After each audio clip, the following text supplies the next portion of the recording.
어, 그, 아까 감사에 대한 말씀을 하셨는데, 감사와 반대되는, 그가 우리를 이렇게 올가매고 힘들게 하고 낙담시키는 감정이 결핍감인 것 같아요. 예. 저는 어제 특별히 재정으로 인한 결핍감에 대한 이야기를 했다면, 이 결핍감이 힘든 이유가, 이게 사람을 낙담시키고 실망시킵니다. 근데요, 이거가 문제의 원인을 나에게서 찾게 하지 않아요. 상황에서, 이렇게 비난할 거리를 찾게 합니다. 근데요, 그러면 그 화살 끝이 결국은 누구를 향하게 되는지 아세요? 예, 하나님을 향합니다. 날 이렇게 힘들게 내버려 두시는 하나님에 대한 선함과 원망이 있습니다.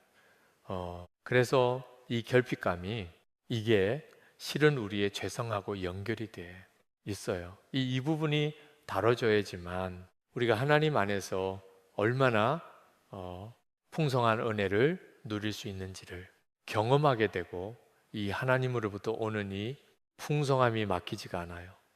결핍감의 근원에는 뭐가 있었냐면 결국 죄가 있었어요.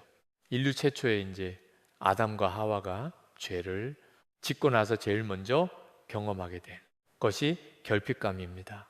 서로를 봤을 때 너무 부끄러운 거예요. 나의 부족함이 다 보였어요. 예전에는 하나님의 눈으로 나를 봤기 때문에 괜찮았어요. 아름답고 소중한 존재였어요. 그런데 이제 내 시각을 갖게 된 거예요. 선악과를 먹는다는 이야기는 뭐냐면 내가 판단의 주체가 되겠다는 거예요. 옳고 그른 거 좋고 나쁜 거를 누가 판단한다? 내가 판단한다. 근데요, 그런 판단하려는 마음을 갖고 있을 때 제일 먼저 힘든 게 나의 결핍을 보게 되는 겁니다. 우리의 삶이 이 결핍감 때문에 서서히 망가지고 있어요. 우리가 세상에서도 그런데 자칫하면 교회 안에서도 이 결핍감 때문에 힘들 수가 있어요. 우리는 끊임없이 우리를 가리고 뭔가 우리를 포장하기를 원합니다. 이게 무화과 나무 잎으로 우리를 가리려는 행위가 그런 겁니다. 아담이 그렇게 했는데 결국은 오래 못 가요. 시간이 지나면 말라버리는 거예요. 여러분들이 미국 처음 오셔서 제일 먼저 이제 자기 차를 갖게 됐을 때 너무 뿌듯하고 행복하셨을 겁니다. 이제 여기 오신 지 한 30년, 40년 되신 분들은, 예, 그때 한국에선 차가 없을 때에 여기 와서 차를 장만하고 나서, 예, 이 오늘 같이 뭐 우박 소식 나오면 막 불안하죠. 예, 우리 차 상할까봐, 예, 애지중지. 그런데 그 차를 5년을 타고도 여전히 감사하는 마음이 생기지 않습니다. 이제 사모님이 더 좋은 차를 산 거에 대해서 굉장히 마음이 아프고 힘들 수가 있습니다. 그죠? 그런가 하면 처음에 내 집 마련하고 너무 기쁘고 행복합니다. 근데 그 집에서 10년째 살면서 여전히 감사하지 않습니다.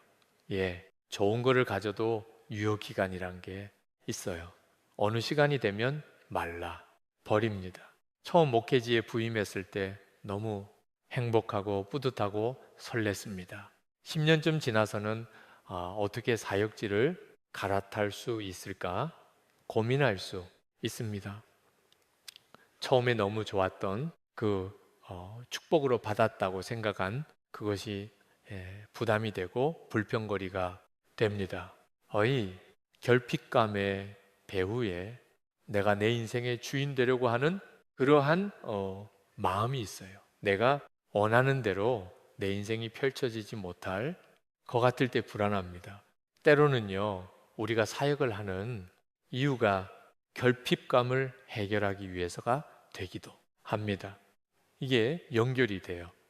제가 어느 이제 몽골 선교사님으로부터 이제 이메일을 받은 적이 있었는데 이분은 석사 학위가 7개나 있어요. 그런데 또 무슨 학위를 할 거에 대해서 고민하면서 저한테 상담하는 편지를 보내셨어요. 근데 저는 이분을 보면서 이분에게 필요한 건 학위가 아니라는 생각이 들었어요. 공부가 필요한 게 아니라 먼저 이 내면의 결핍감이 해결돼야 되는 거다라는 생각이 들었어요.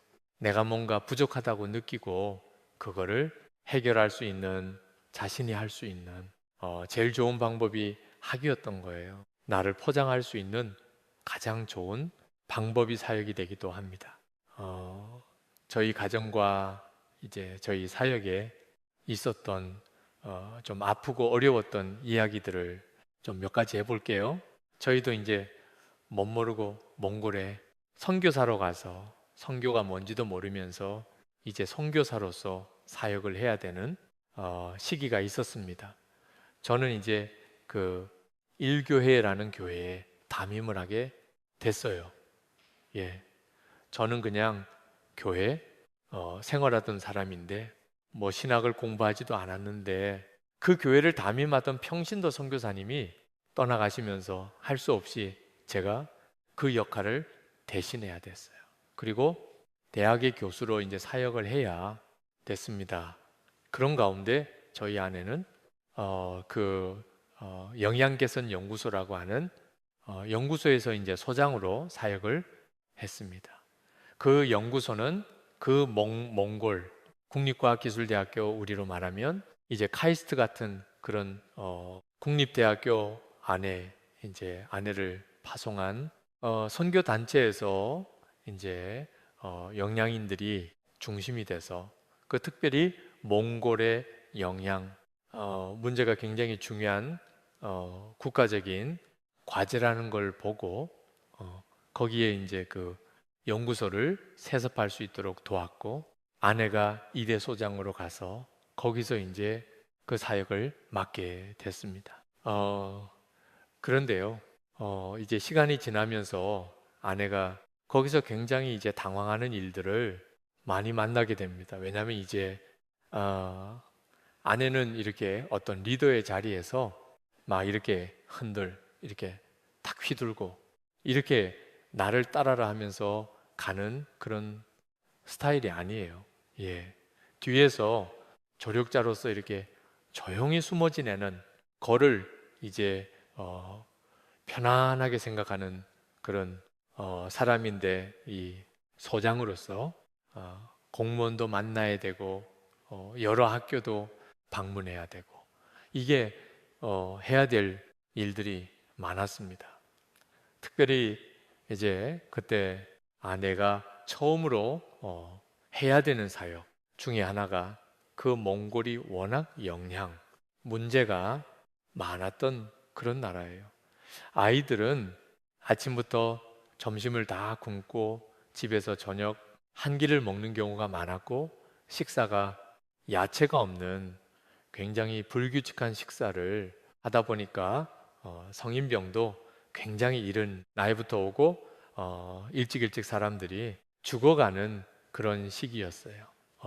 그러다 보니까 학교 급식을 해서 아이들이 균형 잡힌 식사를 하면서 야채, 먹는 것에 입맛을 길들일 수 있도록 하는 게 이 나라의 그 장기적인 발전을 위해서 너무 중요하다는 생각을 했어요. 그리고 이제 그 일을 하는데 아내가 이제 너무 버겁다는 느낌이 드는 그런 시간들을 지나야 됐습니다. 일단 저희 집에 아이가 둘이 있었는데 아이들이 엄마 떨어지는 걸 너무 싫어하고 늘 징징거리는 거예요. 예. 거기다가 그 뭐 이 사역을 하려면 이게 외부 활동을 많이 해야 되는데 아내는 거기에서 굉장히 스트레스를 많이 받았어요. 특별히 이렇게 그 뭐 관세 문제를 해결해야 된다거나 이제 뭔가 이게 그 이 나라를 위한 사역을 하는 건데 이 나라 정부 관료들이 도움을 주기보다는 계속 방해하거나 해방을 놓거나 그걸 통해서 이제 그 이익을 얻으려고 하는 그런 모습을 보고 이제 좀 어려운 시간들이 있었어요. 근데 더 어려웠던 거는 남편이 너무 바빠졌어요. 예, 남편이 이제 내려놓음이라는 책을 쓰게 되면서 이제 한국 교회 쪽에서 초청하는 일들이 많았던 거예요. 물론 늘 갈 수 있었던 건 아니지만 한번 가게 되면 한 2주 이렇게 집을 비우면 아내는 이제 육가의 독박을 썼다고 이제 생각을 할 수밖에 없고 여러 가지로 힘들고 막 이렇게 몸은 지치는데 남편은 전혀 도움이 안 되는 그런 상황에 대해서 이제 아내가 이제 서서히 차오르기 시작했던 것 같아요. 그 결국은 급기야는 이제 그 우울증 증상이 왔어요. 뭘 먹으면 다 토해내는 거예요. 먹지도 못하고 배창 마르는데 그냥 그 우울감에 이제 휩싸여서 그렇게 이제 지내는 거예요. 제가 그 상황을 보고 이거 문제가 있다. 근데요, 저는 그때만 해도 잘 그런 부분에 대해서 이해가 없었어요. 아니, 내가 한국에 가서 말씀을 전하면 정말 폭포수와 같은 눈물이 쏟아진. 제가 그러네 그때는 정말 그 사람들이 굉장히 강한 이제 그 영적인 반응을 하하던 그런 시기였었어요. 그리고 한번 이렇게 집회를 하고 나면 막 이게 이 뒤집어지는 것들이 막 보였었어요. 그래서 하나님이 나를 능력 있는 종으로 세우시는구나라고 생각을 했는데 정작 몽골 집에 돌아와 보면 아내가 실름실름 앓고 있는 거죠.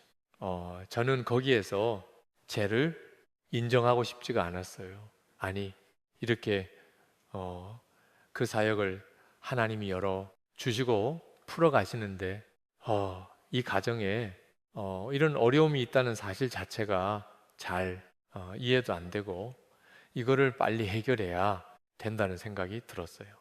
이 제일 쉬운 방법.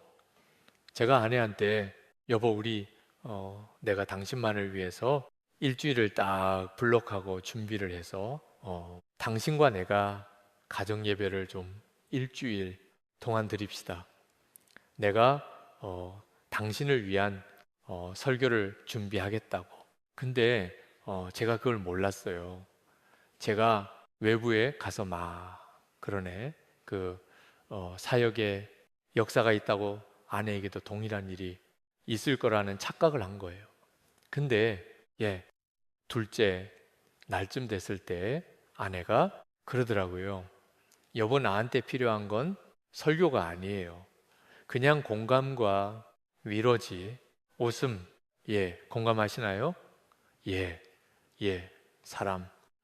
우리 그 사모님들이 필요로 하는 건 그냥 당신 그렇게 힘들구나.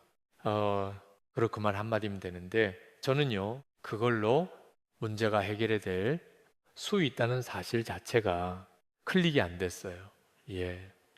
뭔가 지금 아내가 좀 더 투철하게 웃음, 하나님을 향한 어떤 열정과 헌신으로 다져줘야 문제가 해결되지 않을까라고 착각을 한 거예요. 근데 놀라운 사실은 많은 여성분들이 제 설교를 통해서 은혜를 받을 순 있는데, 아내한테는 안 통한다는 거예요. 여러분, 남편 목사님들도 마찬가지시지 않나요? 웃음, 네. 그래서 안 통해요, 안 통해. 그래서 제가 낙담이 됐어요. 네. 설교를 안 되는 거구나. 그러니까 이제 방법은 이제 누군가 이제 구원 투수가 등장해야 되는 겁니다.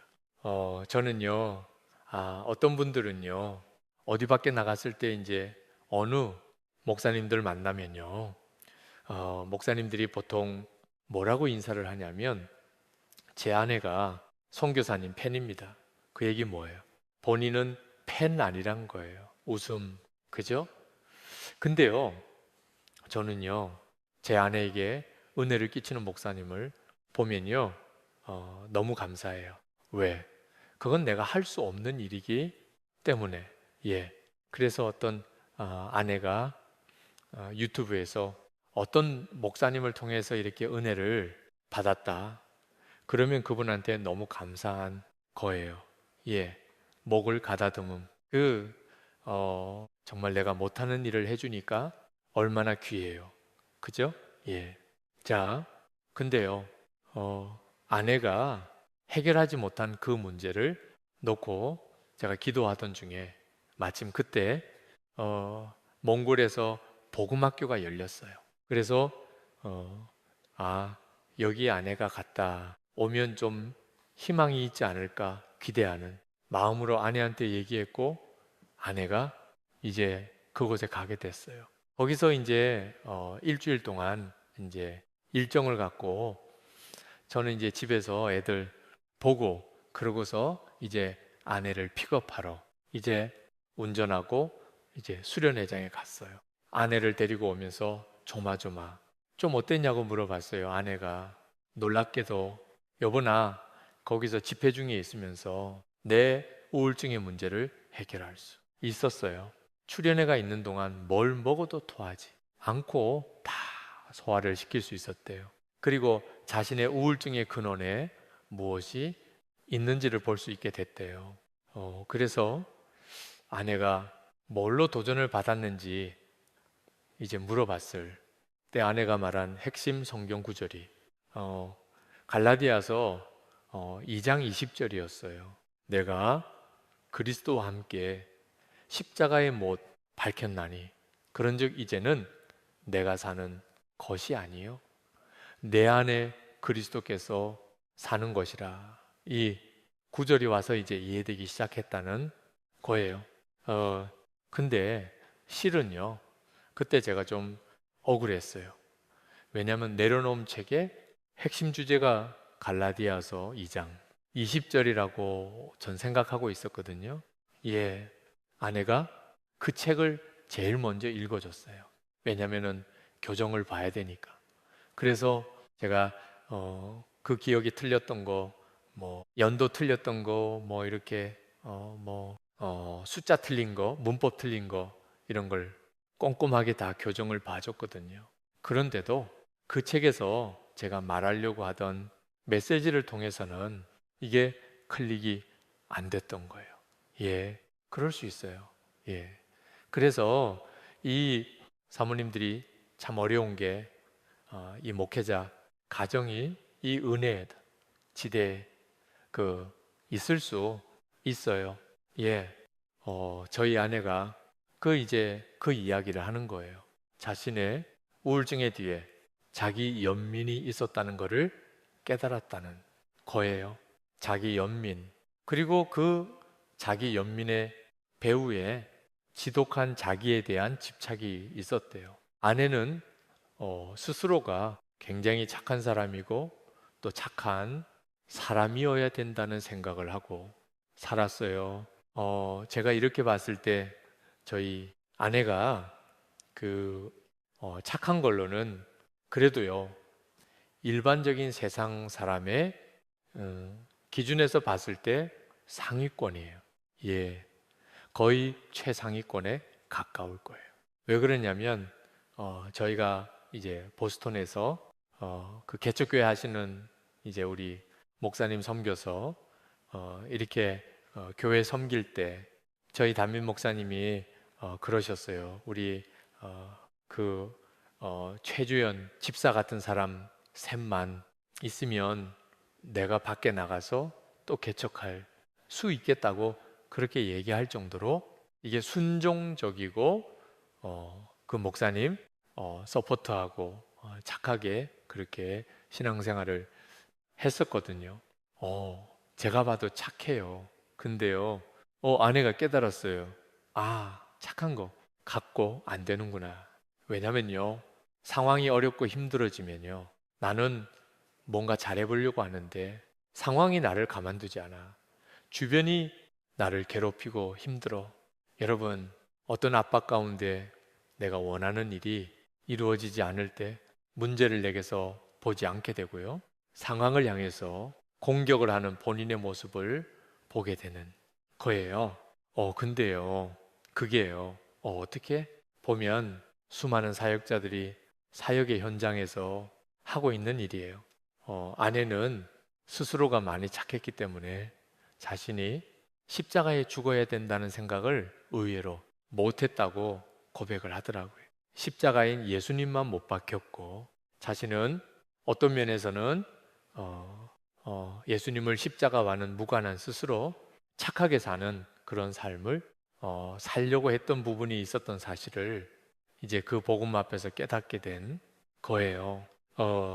그 우리가 신앙생활하면서 제일 어려운 문제가 반쯤 죽은 거가 제일 어려워. 예, 그 외 닭을 이렇게 목을 한 번에 쳐서 딱 죽여야 되는데 이게 목을 잘못 쳐 가지고 이게 반만 찍힌 상태로 얘가 풀려나면 어떻게 돼요?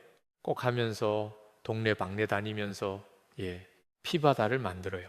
실은 그게요, 제대로 죽지 않은 우리 모습이에요. 나는 피해자야. 나는 뭔가 잘해보려고 하는데 이 인간들이 나를 힘들게 억울하다, 내 인생. 근데요, 그런 생각은요, 내가 피해자라는 생각은요, 씹으면 씹을수록 달콤해요. 그래서 아침에 모닝커피 한잔 하면서 힘든 내 인생. 그러면서 우울을 씹으면서 점점 나는 더 괜찮은 인생을 살 수 있었는데 인간들을 잘못 만나가지고 악격을 하고 있어. 괴롭다 내 인생 하면서 점점 빠져들어가는 거예요. 아내가 이제 그 복음학교에서 보게 된 건 뭐냐면 수많은 선교사님들이 그런 고백을 하면서 우는 거예요. 내가 복음이 없어서 죽어가고 있었다는 거예요. 선교사가 복음 전하러 간 사람이잖아요. 근데 선교사가 복음이 없어서 죽어요. 선교사들이 뭘로 죽냐면요. 제가 보니까 다 핵심이요. 배신감 때문에 죽어요. 발권오운에 정말 정성을 다하고 사랑을 쏟았던 제자가 돈 떼먹고 거짓말하고 하는 모습에 이제 뒤집어지는 거예요. 그렇게 상처를 받으면은요. 이런 식으로 얘기해요. 내가 몽골 쪽으로는 그쪽을 향해서 오줌도 놓지 않겠다. 예. 여러분도 어느 도시를 떠나오면서 내가 LA 쪽으로는 오줌도 안 넣겠다. 이런 분이 혹시 있을지 모르겠어요. 내가 피해자야라는 그 생각이 죽어야 되는 거더라고요. 왜 그렇게 고통 가운데 사역자들이 힘들어하냐면 내가 살아있는 거예요. 그리스도와 함께 죽어본 적이 없었던 거야. 그리고 내가 죽게 너무 아까워. 잘 살리고 싶은 거야. 그러다 몸부림치다가 안 돼서 좌절하는 거야. 어쨌든, 아내가 그 시기에 복음을 새롭게 고백하고, 경험하면서 이제 우울증의 문제를 이겨나가기 시작했어요. 근데 이게, 그런 것 같아요. 한번 어떤 어려움의, 고통의 시간을 이렇게 지내왔잖아요. 우울했던 시간들이 있었잖아요. 그러니까 해결되는데도 비슷한 시간들이 걸리는 것 같아요. 아내가 그 부분에 대해서는 이제 회복이 됐지만 간헐적으로 다시 그 어려움 속으로 들어가는 그런 시간들이 있어요. 그리고 하나님은 일부러 또 확인 사살을 하시기 위해서 그런 시간들을 주셨던 것 같아요. 그 인도네시아에 가서도 이제 아내는 공동체에 어쨌든 그 안주인 역할을 해야 되는 상황이 됐어요. 많은 사역자들이 오면 리더 사모로서의 역할을 사람들이 이제 요구하는 그런 세팅 가운데 있는데 아내는 그 역할을 감당하기에는 그 가정의 어린애들이 너무 많았어요. 예. 사춘기 아이서부터 어린애까지 다 있는데 특별히 넷째가 태어나고 나서 셋째가 성격이 굉장히 거칠러졌어요. 가폭력적이 되고 막 그렇게 감정 기복이 그렇게 심한데 아내가 그 아이를 이제 막 챙기고 돌보면서 너무 낙담하고 이제 하나님께 속상하고 막 화가 나고 왜 원하지도 않았던 넷째를 주셔서 이렇게 예쁘고 착했던 셋째가 망가져야 되냐고 그런 시간들을 또 지나가야 돼서 어요 그런가 하면 이제 아내에게 있어서 이제 제일 어려웠던 것 중에 하나가 이제 건강한 대면을 잘 못하는 부분이 있었어요. 예, 목을 가다듬음. 제가 이제 이 얘기를 계속 꺼내는 이유가 있어요. 예, 이제 기도하면서 이제 이 부분 때문에 이제 힘든 분들이 좀 있었겠다 싶어서 요 얘기를 하는데 내가 저하고도 좀 힘들었던 이유 중에 하나가 저한테 속상하고 힘든 거를 다 이야기하기보다는 알아서 이해해 주기를 바라는 쪽이었어요. 그런데 저는 전진 앞으로 그러면 딱 요것만 보이지 옆이 안 보이는 사람이에요. 누가 옆에서 인사를 해도 제가인지를 못해요. 그래서 저 같은 사람은 한국에서 목회했으면 큰날 뻔했다 싶어요. 예. 이렇게 시야가 탁 목표가 있으면 시야 그것만 보여요. 예. 그러다 보니까 아내가 뭘 힘들다고 사인을 보내도 저는 그걸 못 읽어요. 그리고 제가 뭔가 이렇게 속상해서 인상 쓰고 있으면 아내는 굉장히 어려워했어요. 저는 다른 문제를 갖고 그럴 수 있거든요. 근데 아내가 그걸 왜 힘들어 하나 봤더니 저희 장인 어른이 그렇게 좀 이렇게 어려운 부분이었어요. 그 아내가 어려서 아버지 눈치를 많이 봐야 됐고 또 교회를 다니려면 아버지 허락을 늘 받아야 됐는데 허락을 못 받은 상황에서 몰래 몰래 교회 다니는 시간들이라든가 여러 가지로 이제 아내가 아버지에 대한 어려움이 있었는데 그게 이제 저한테 이제 투사가 되는 부분들이 있었다는 거를 이제 깨닫게 됐어요. 그런데 아내가 이런 성격적인 어려움 때문에 살아서 이렇게 누군가 리드하고 하는 것 자체가 상당히 어려웠어요. 그러다 보니까 아내를 돕고 멘토링 한다는 의미로 그것도 어떤 분들이 또 매니큘레이션을 하는 경우들도 좀 이제 있는 거를 보게 됐고요. 근데 이제 아내가 어쨌든 이게 굉장히 다운되고 힘든 시기가 있었어요. 그때 사단이 주는 이제 속삭임이 있어요. 야, 그게 억울해하지 말고 차라리 죽어. 버려. 죽으면 다 끝나는 거 아니야? 근데요, 생각을 해보니까, 그게 정말 무서운 거짓말이란 생각이 드는 거야. 혼자 죽는다고 해결되는 게 아니잖아요. 그죠? 하나님의 사역에 완전히 재뿌리는 가장 좋은 방법이에요. 아내가 그때 정신이 번쩍 들면서, 그렇구나. 한 사역, 한 공동체, 한 교회 망가뜨리는 것 정말 사모한테 달렸구나. 사단이 사모를 딱 미혹해서 넘어뜨리면 다 죽는 거구나. 아내가 그 깨달음이 왔었다고 그래요. 저희가 이제 아이가 띄엄띄엄 있다. 보니까 아이 하나하나마다 관심이 필요한 때가 있어요. 근데 우리는 나이가 들어가면서 체력이 딸려요. 예. 아내도 갱년기를 가야 되는데 사춘기 아이부터 이제 막막 아장아장 걷는 아이까지 너무 이제 편차가 크니까 이제 아내가 이제 에너지가 고갈되고 이제 힘든 시간들이 있었어요. 그때 이제 아내가 했던 말 중에 너무 싫어. 너무 싫어한 표현을 몇 번을 쓴 적이 있어요. 근데 이제 저희를 위해서 중보해 주시는 기도해 주시는 분이 아내한테 메시지를 보냈어요.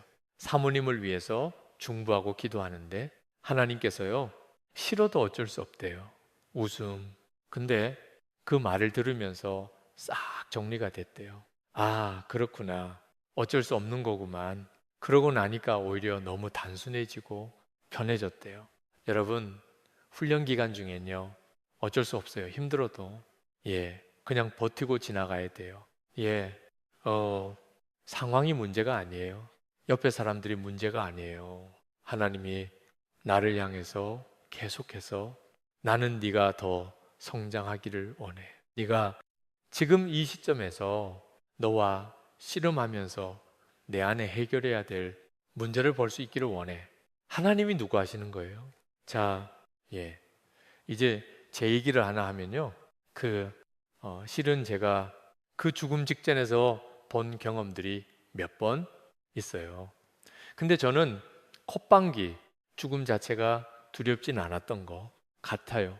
근데 그거보다 저를 더 두렵게 했던 것 중에 하나가 인도네시아에서 사역을 하면서 정말 내가 부르심의 자리라고 알고 왔던 이곳에서 정말 아무것도 이룰 수 없다라는 걸로 결정나는 상황에 대해서 두려움이 있었던 것 같아요. 하나님은 그 두려움에 대해서 다양한 방식으로 집요하게 이제 물어보시는 시간들이 있었어요. 뭐 법적으로도 상황은 열릴 것 같지 않았고, 물리적으로도 어려웠고, 뭐 사람을 모아서 공동체를 이루어서 그 일을 돌파하는 것도 너무 어렵고 불가능한 일처럼 보였고, 또 재정적으로도 불가능해 보였고, 모든 면에서 불가능한 거 투성인 상황이었는데, 거기서 정말 저는 노바디로 이렇게 구르고 있을 때였어요. 그 미국의 뭐 미시간에 어느 그 목회에 실패한 한 목사님이 계신데, 그분이 이제 그 한국 교회에 좀 유명한 목사님들을 다 걸어서 이단으로 특별히 어떤 성령 체험한 이야기를 하거나, 특별히 이제 은사적인 부분에서 이게 좀 드러나는 부분이 있거나 하면 막 신사도로 엮어서 이제 그 이단으로 걸고 막 시비하는 분이 있었어요. 그분이 볼 때 저는 굉장히 좋은 먹이감이었어요. 왜냐하면 교단 소속도 안 돼 있지. 예, 형신도지. 뭐 밟아도 뭐라고 할 사람 없을 것 같지.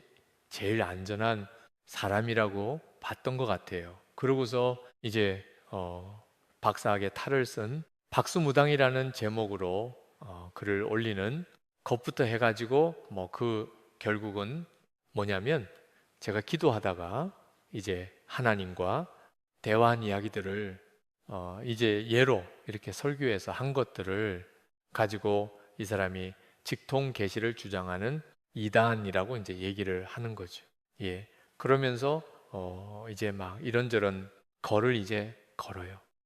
제가 실은 뭐 여러분 예를 들어서 그 새벽 기도하다가 어느 순간 하나님께서 마음에 감동을 주시면서 자신의 죄를 깨닫게 해주시는 경우가 있잖아요. 그런 걸 직통계시라고 하지 않잖아요. 예, 이거는 좀 해도 심하다 싶었는데, 그거를 그 합동에 어느 한 노예에서 이 사람 수상한 것 같으니 조사해 주세요 하고 이제 그 이단 심의 올렸는데, 그거를 이제 뭐 일단 그렇게 되면 총회에서 받아야 된대요. 그게 이제 뭐 그쪽 관련 신문에 이제 기사가 난 거죠. 근데 이제 그렇게 되니까 그때 저는 이제 자꾸 이렇게 생각이 앞서가는 거예요. 이게 나는 괜찮을 수 있어도 예를 들어서 어느 교회 가서 내가 말씀을 전하는데 그 교회가 목사님하고 장로님하고 갈등이 있는 관계다. 그러면 장로님들이 목사님을 공격하는 수단으로 그거를 걸 수 있잖아요. 핑계거리를 만들어 낼 수 있을 상황이고, 또 우리는 어떤 면에 서선 계속 후원을 받아야 되는데 후원하는 교회가 내부적으로 건강하지 않을 때 그런 것들을 가지고 문제를 삼으면 아, 이거 복잡해지겠는데 라는 생각이 드는 거예요.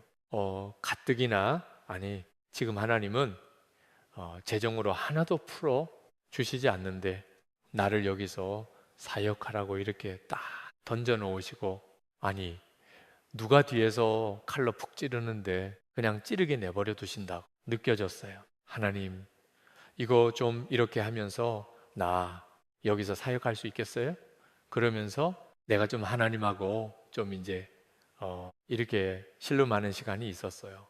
좀 다른 것보다 그때는 제가 이제 배신감이 들었고요. 그 다음에 이 콧방귀 사역이 이상하게 꼬이면서 아무 일도 일어나지 않는 상황이 되는 것에 대한 이 두려움이 제 안에 있었던 것 같아요. 기도하고 있었어요. 이 기도하는 중에 하나님께서 제게 딱 물으시더라고요.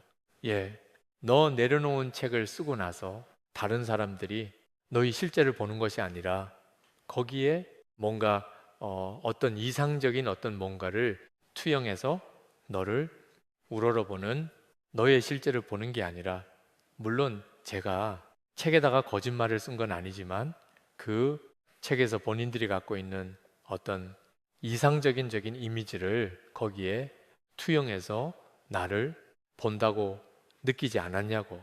제가 그니까 하나님이 저한테 물으신다고 느꼈어요. 그렇죠. 예, 예. 너 그거에 대해서 불편해, 억울해. 이거는 실제가 아니야. 하나님 어떻게 이런 거짓이 있을 수 있어요? 그러면서 너 떼굴떼굴 구르면서 이거 아니라고 나한테 신름한 적 있었니? 하고 물어보시더라고요. 아니, 없었죠. 그거에 대해서는 너 오케이 하고 어차피 너의 실제가 아닌 또 다른 이미지로 너를 막 웃음 이렇게 묘사해 가지고 또 어떤 이상한 이미지를 만들었으면 그거에 대해서도 이런 모습도 있고 이런 모습도 있지 하고 그냥 넘어가 줄 수 없니 하고 저한테 물어보시는 거예요. 그렇겠죠? 예. 자, 왜 하나님이 이런 설득의 과정을 가시는 걸까요? 저를 보호해 주시려는 거예요. 제가 불리의 피해자라고 하는 인식을 갖지 않을 수 있도록 저를 멘토링 해주고 계시는 거였어요. 저는 멘토가 따로 없었기 때문에 결국 기도 가운데 하나님과 그 부분을 풀어 가야 됐어요. 하나님이 또 저한테 이런 질문을 주셨어요. 예, 너 내 앞에서는 너 죄 많은 죄인이라고 고백하잖아. 근데 그 누군가가 너에 대해서 너희 진짜 죄는 모르고 죄가 아닌 걸 가지고 막 이렇게 이야기하고 있으면 그거에 대해서 휴, 다행이다. 진짜가 안 들켰네. 그렇게 생각해야 되는 거 아니니? 라고 물어보신다고 느꼈어요. 그때 제가 아, 그렇군요. 사실이 아닌 걸로 차라리 저를 공격하는 게 나은 거네요. 저희 실제를 알지 못해서 그 사람이 제 실제를 알지 못해서 너무 감사하네요. 그렇게 생각을 하고 나니까 하나님이 너 그 사람도 마음에서 놓고 용서할 수 없냐고 물으셨어요. 그 용서해야 되는 이유는 그분을 위해서가 아니라 저를 보호하기 위한 거였어요. 하나님이 저 때문에 저보고 용서하라고 하시는 거예요. 그 사람 불쌍해서가 아니에요. 제가 그렇게 하겠다고 했어요. 근데 그 하간 이분들이 되게 집요해요. 이용규 선교사 딱 검색을 하면 영광 검색어가 2단이 뜨도록 그렇게 작업하는 방법들이 있어요. 예, 영광 검색어 걸어가지고 그렇게 해서 어떻게든 자기네 사이트를 클릭하도록 그렇게 왜냐면 그렇게 해야 본인의 인지도가 올라간다고 생각하는 거예요. 결국 그것도요, 배고픔에서 출발 다니는 거예요. 결핍감이 그 근원의 작동 원리라고 저는 생각이 들어요. 근데 그렇게 한 거에 대해서 하나님 최소한 이거 막아야 되는 거 아니냐고 이거는 좀 이렇게 고발을 하든지 아니면 뭐 이렇게 뭐 다음이나 네이버에 요청해서 이거 이렇게 명예 훼손이니까 하지 못하게 실제로 그 몇몇 교회 목사님들은 그거를 했어요. 뭐 오륜교회 목사님이라든가 몇몇 교회 목사님들은 정식으로 그 프로세스를 갔어요. 근데 저 같은 경우는 그냥 냅두고 하나님이 하시는 걸 좀 보면 좋겠다라는 생각이 들었어요. 가만히 있었어요. 근데 참 재밌는 게, 사단이 주는 두려움의 거짓말과 실제는 다르구나라는 거였습니다. 그때부터 이상하게 합동치 큰 교회에서 저를 열심히 초청하는 거예요. 그래서 제가 지금 뭐 이렇게 뭐 이단 뭐 조사한다 이러고 있지 않습니까? 교단에서. 근데 왜 저를 초청하세요? 그러니까 저희는 그거 신경 안 써요.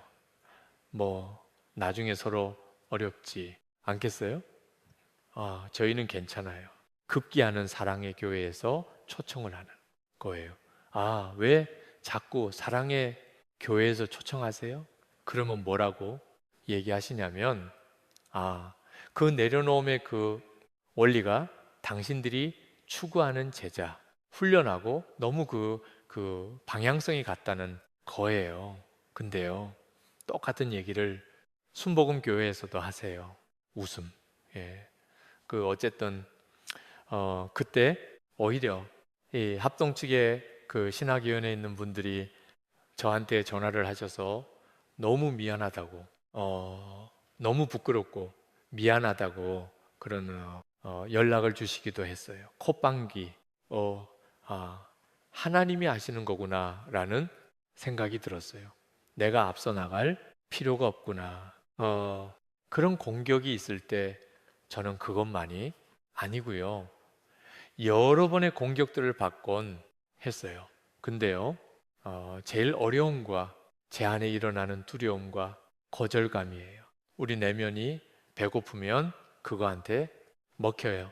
그런데 하나님은 나를 사랑하셔. 그리고 그분에게는 어떤 대책이 있어? 라는 믿음이 나를 사로잡게 되면 그 시간들을 지나갈 수 있어요. 사역을 하다 보면요, 이게요. 저희는 그러니까 아마 여러분들은 교회가 커지면 좀 더 여유롭고 편안해질 수 있을 거예요. 그렇죠? 예. 근데요, 저희 경우는요, 사역이 커지면 커질수록 부담과 짐은 점점 더 많아져요. 애들이 아프면 병원에 데려가야 되고, 결국에 돈 없는 애들 뒤책임은 우리 선생님이 해야 되고, 그 선생님 커버는 또 제가 해줘야 되고, 이게 커지면 커질수록 부담이 많아져요. 그리고 인원이 늘면 늘수록 문제는 계속 터져 나와요. 근데요, 그 가운데서도 하나님은 제게 너 여전히 안전해. 행복할 수 있어. 라고 말씀하세요. 왜? 제가 예전에는요, 문제 해결에 너무 관심이 많았어요. 그 두더지 올라오면은 팍 잡아야 되는 것처럼 문제 팍 때려잡는, 그런 식의 삶을 살았는데 그러다가 일찍 죽겠더라고요. 내가 평생 문제 처리반으로 활약하다 그냥 세상을 마감하겠구나라는 생각이 들었어요. 문제는 계속 있고 하나님은 제가 그 문제와 더불어 인내하며 그 시간을 지나가는 법들을 배우게 하세요. 제가 사역이 열리지 않던 시기에 하나님이 이제 저를 여러 가지로 건드리시면서 제 약한 부분들을 이렇게 다 드러내신 것들이 있었어요. 이제 그 중에 하나가 이제 그 자존감의 문제인데 제가 이제 미국에 와서 공부하면서 영어에 대한 스트레스가 너무 많았어요. 아무리 영어를 한다 그래도 나이가 들어서 와가지고 영어를 해. 가지고는요, 네이티브 스피커들이 갖는 어떤 그 편안한 수준의 영어 부사는 좀 어려운 것 같아요. 그런데 또 수준 높은 표현을 써야 된다고 하는 그런 부담감은 또 제 안에 있었어요. 이게 더 어려워요.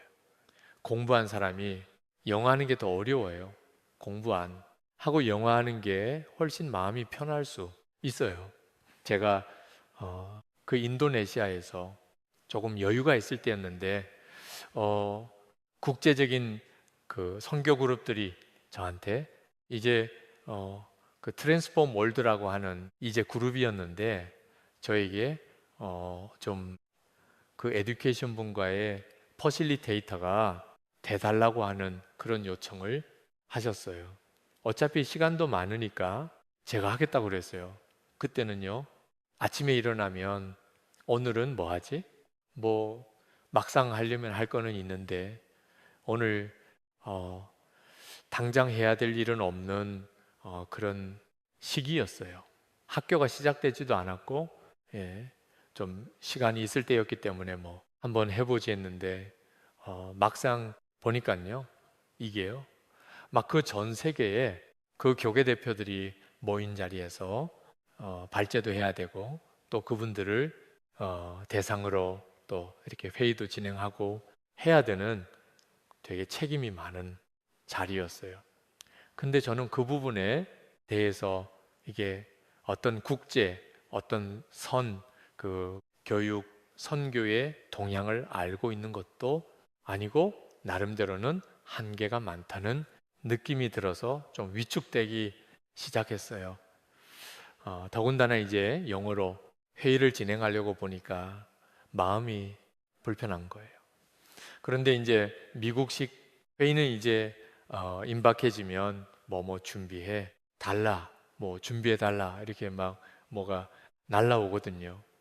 근데 제가 그걸 보면서 갑자기 딱 일주일 남겨놨을 때 불안감이 확 올라오더라고요. 그러면서 나 그냥 병원에 입원했다고 거짓말하고 그냥 비행기표 취소하고 그냥 숨어 버릴까라는 생각이 들었어요. 근데요, 그런 때는 무릎 꿇고 하나님과 실험해야 되는 때야 나의 불안함의 근원에 뭐가 있는지를 하나님과 함께 찾아야 됐어요. 제명 깊숙한 곳에 무시당하고 싶지 않다는 마음이 있었어요. 왜? 자존감이 지금 낮아 있었거든요.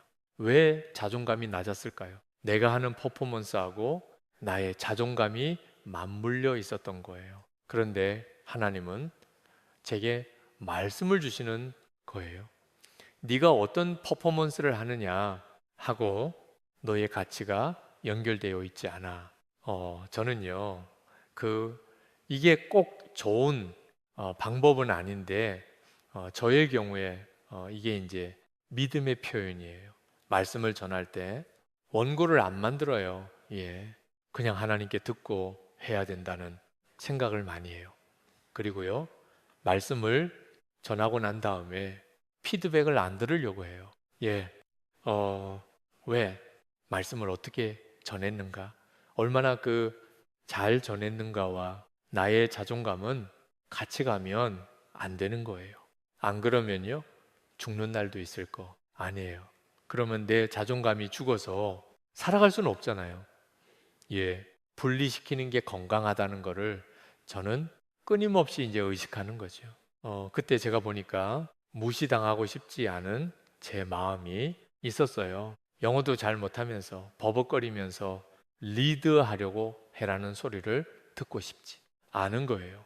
근데 제가 그때 그거를 하나님 앞에 내어 놨어요. 내가 어떤 퍼포먼스를 하든지 그것은 하나님의 나를 향한 사랑과는 관계가 없는 겁니다.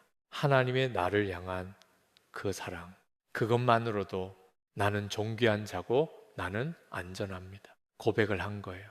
그리고 거기 이제 그 회의에 갔어요. 하나님이 주신 어떤 영감이 그때부터 오기 시작해서 발제를 잘하고 회의 진행할 때는 또 옆에 그 마유라의 신학교 교수님이 딱 붙어서 그분이 많이 도와주셨어요. 그런 가운데 이제 라운드 테이블에서 이제 서로 이제 그 참석자들 중에 이제 한 팀하고 이제 논의를 하는데 그 중에 싱가포르에서 온 빈민 사역을 하시는 사역자가 있었어요. 그분이 솔직한 자기 마음을 나누더라고요. 여기 와 보니까 다들 영적인 거장들이 와 있는 것 같습니다. 저는 그거에 비하면 정말 미약하고 작은 존재라는 생각 때문에 어제 마음이 좀 늘렸었습니다. 나는 뭘 했는지 모르겠구나. 내가 볼 게 없구나. 라는 생각이 들었다는 거예요. 그래서 제가 그분한테 제가 오기 전에 겪었던 그 마음의 그 힘든 그 폭풍의 시간들에 대해서 나눴어요.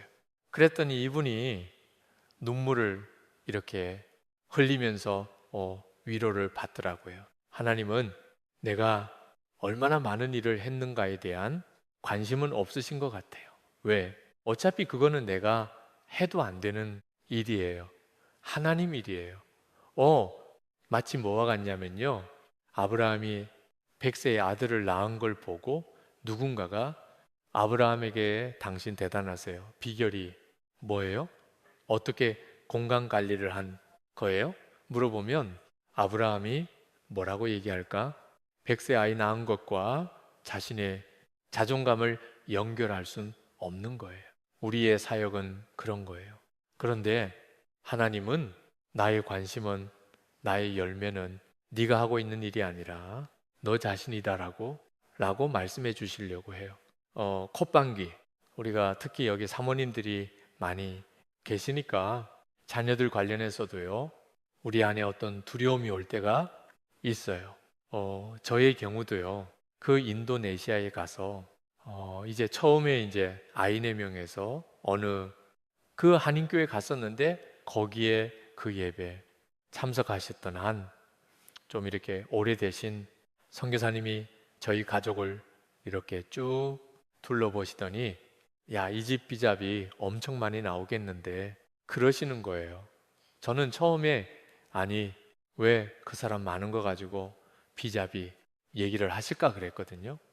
근데요, 인도네시아는요, 비자 만드는 게 너무너무 어려운 나라였어요.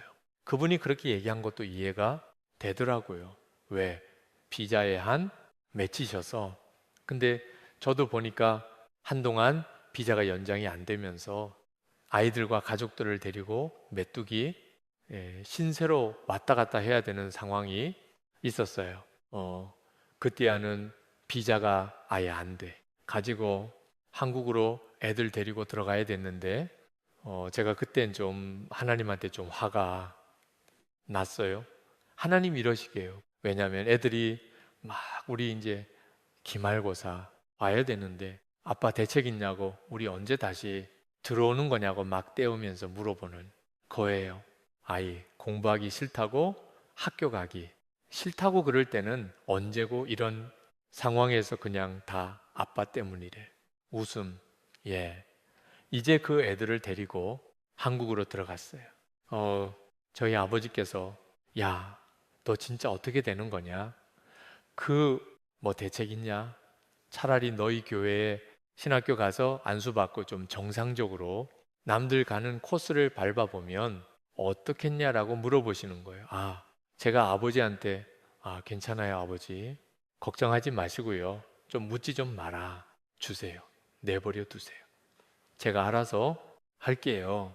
다음날 저희 아버지가 좀 서운하셨는지, 예, 넌 뭐 남들한테 내려놨네. 그러는데 내가 볼 땐 너 뭐 내려놨는지 모르겠다. 예, 제가 그날 오늘 교회에서 이렇게 기도하는데요. 하나님이 예, 너 첫 마음을 잊어버리지 않았니? 그러시는 거예요. 제가 그게 뭔지 알 것 같았어요. 몽골에서는요, 내가 하는 사역에 관심이 없이 제가 섬길 수 있었어요. 그냥 하루하루 하나님을 경험하는 것이 즐거웠어요. 기대감 가운데 있었어요. 그런데 어느새 인도네시아에서는 제가 굉장히 프레셔를 받고 있는 거예요. 부담에 눌려 있는 제 모습을 보는 거예요. 어느새 웃고 있지 않는 제 모습을 보는 거예요. 그렇군요. 하나님, 제가 제 사역의 성공에 초점을 맞추면서 제가 힘들어하고 있었군요. 저도 하나님한테 하고 싶은 말이 있었어요. 하나님, 뭐 제 손에 수많은 인도네시아의 젊은 영혼들의 미래와 교육을 맡겨 주시겠다면서요? 정작 저는 제 애들 학교도 못 보내는 신세 아닙니까? 비자는 해결해 주셔야죠. 그때 하나님이 제게 물어보시더라고요. 예, 너희 자녀의 미래를 네가 책임질 수 있니? 아니요. 제가 할 수 없죠. 너는 왜 네가 할 수 없는 일을 걱정하니? 그건 나의 일이야. 너의 일이 아니야. 그때 제가 정말 온전히 하나님께 아이들 교육 문제를 맡길 수 있었던 것 같아요. 그리고 나서 그 싱가폴 국제학교라는 학교에서 장학금 받고 다니던 애들을 뺐어요. 그리고 6명의 선교사 자녀들을 데리고 학교를 시작했습니다. 애들이 굉장히 당황했어요. 왜? 저희 집이 교실이 됐거든요. 애들이 아침에 일어나면 저희 집에서 공부를 하는 거죠. 저희 사역자들이 선생님이 되는 거예요. 아이들이 불안해하기도 했어요. 이게 뭐가 될까? 과연 엄마 아빠 믿고 내 인생 바뀔 수 있는 건가? 그런데 아이들이 믿어주기로 결정을 한 것 같아요. 그 시간들을 잘 지나갔어요. 정말 참 콧방귀 많은 고비들이 있었는데 그 고비들을 하나님이 넘어가게 하시더라고요. 저희 큰아이는 근데 처음에는 그 학교 생활에 잘 적응을 못했어요. 성적이 좀 안 나왔어요. 그런 가운데 저는 아이가 콧방귀, 얘가 미술에 재능이 있는 것 같은데 미술을 좀 공부시켜 보면 좋겠다. 그렇게 하면서 이제 디자인 쪽으로 가게 해 하는데 그 미국에 워낙 디자인 학교들이 리버럴하다 보니까 뭐 교수들 대부분이 이제 뭐 게이고 그래서 아이를 데리고 한동대를 가서 한동대 교수님들을 만나게 했더니 아이가 그러는 거예요. 아빠, 저 한국에서도 한번 살아보고 싶어요. 근데 제가 그때 느낌에 한동대에서 얘가 중요한 사람을 만날 거 같은 느낌이 들었어요. 그래, 그것도 좋은 방법이겠다. 그런데 한동대를 보내려면 우리 학교가 등록이 돼 있어야 되는데 아직 미인가 상태였어요. 그러다 보니까 얘는 한 번도 한국의 학교를 다닌 적이 없는데 검정고시로 북사와 국어를 봐야 되는 상황이었어요. 거기다 뭐 토플하고 또 이게 SAT 준비는 또 따로 했어요. 근데 학원도 없죠. 도와줄 사람도 아무도 없죠. 결국 제가 틈틈이 시간을 내서 아이를 봐줘야 됐어요. 근데 그 시기에 하나님께서 이미 자녀에 대해서 하나님께 온전히 맡겨드릴 수 있는 그런 마음을 주셨기 때문에 제가 토플하고 SAT를 지도해 주면서 아들이 부족한 것이 많이 보이는데도요, 남의 가르치듯이 가르칠 수가 있었어요. 저희 아이한테 물어봤어요. 동현아, 너 언제든지 아빠한테 배우기 싫으면 배우기 싫다고 얘기해. 아빠가 그만둘게. 아빠 제발 저 좀 도와주셔야 돼요. 나 좀 살려주세요. 그래서 제가 아이를 직접 지도하면서 그렇게 그 시간들을 지나가 봤어요. 예, 너 한동대 가고 싶다. 그랬으니까 우리 거기 한 곳만 원내자 그랬는데 아이가 교회에 갔더니 교회에서 선생님이 야, 한 곳만 쓰는 게 어디요? 여러 곳을 써가지고 그거 그중에 잘 되는 대를 가야지. 네가 갈 수 있는 제일 좋은 데 가야지. 뭐 이제 그렇게 얘기를 해주신 거예요. 얘가 와 가지고 아빠 콧방귀 뭔가 아빠가 잘못하고 있는 거 아니에요 하고 저한테 물어보는 거예요. 제가 아이한테 그렇게 얘기해 줬어요. 동윤아, 아빠가 미국에 있을 때 굉장히 많은 학생들을 지도해주고 걔네들을 명문대학교에 많이 보냈어. 아빠가 미국에 좋은 대학교에 어떻게 보내는지 한국의 대학교에 어떻게 보내는지 누구보다 잘 알아. 그런데 하나님께서는 우리 아이들한테 아빠의 방법을 쓰지 말라고 그러시네. 그냥 하나님 믿고 가 보지 않을래?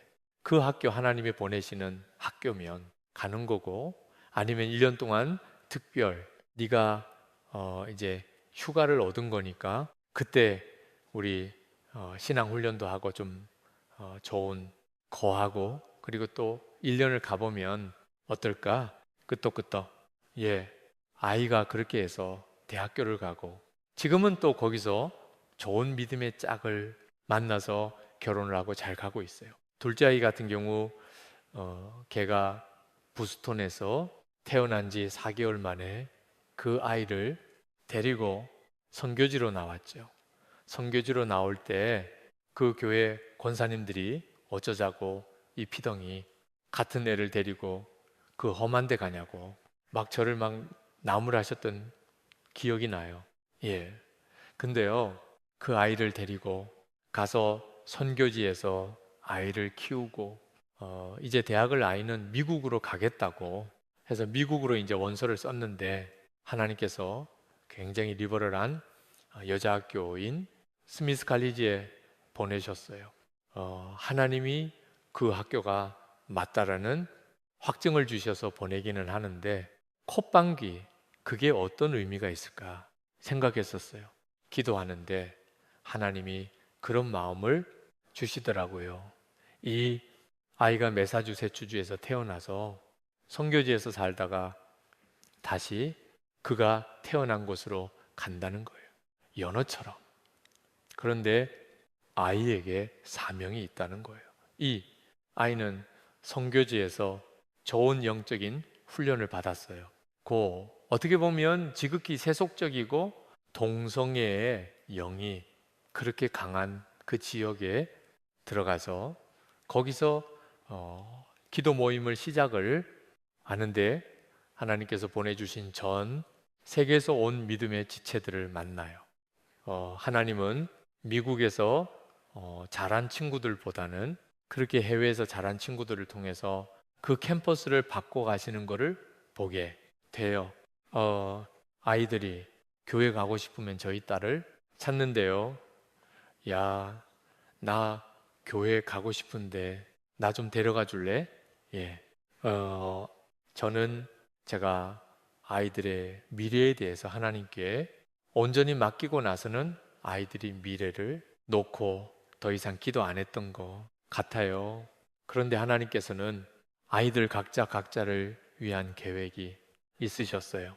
제 역할은 하나님의 그 계획이 방해되지 않도록 제가 한 걸음 물러서 하나님이 저희 아이들을 위해서 하기 원하시는 방법들을 하실 수 있도록 내어 맡겨드리는 거라는 생각이 들어요.